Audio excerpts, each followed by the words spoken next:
Vigilia di Election Day, scattato dalla mezzanotte il silenzio elettorale, domani urne aperte dalle 7 alle 23. 9.332.769 gli elettori della circoscrizione nord-est chiamati al voto per il rinnovo dell'Europarlamento, 3.995.049 quelli veneti. Si vota tracciando un segno sul simbolo del partito prescelto, possibile esprimere fino a 3 preferenze, attenzione all'alternanza di genere, uomini e donne per i candidati, pena l'annullamento del voto. Immediato lo spoglio dalle 23, mentre quello per le amministrative inizierà alle 14 di lunedì. Impegnati in Veneto 1.677.182 elettori che dovranno esprimersi anche nei propri comuni per l'elezione di sindaco e ben 3.850 consiglieri comunali.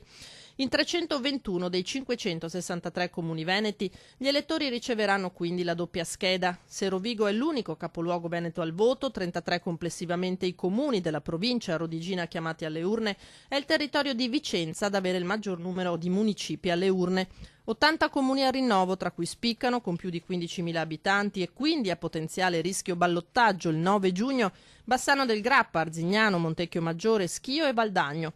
Seguono, entrambe con 56 comuni, Padova e Treviso.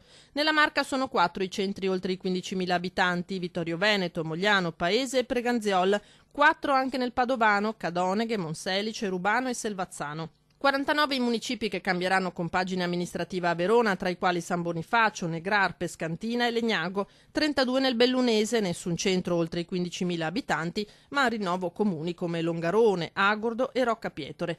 Infine la provincia di Venezia, solo 15 comuni al voto, i più popolosi Noale, Scorzè e Spinea. Per la prima volta in assoluto si vota nei comuni nati dalle fusioni, Colceresa, Lusiana Conco e Valbrenta nel Vicentino, Borgo Valbelluna nel Bellunese e Pieve Grappa nell'Alto Trevigiano.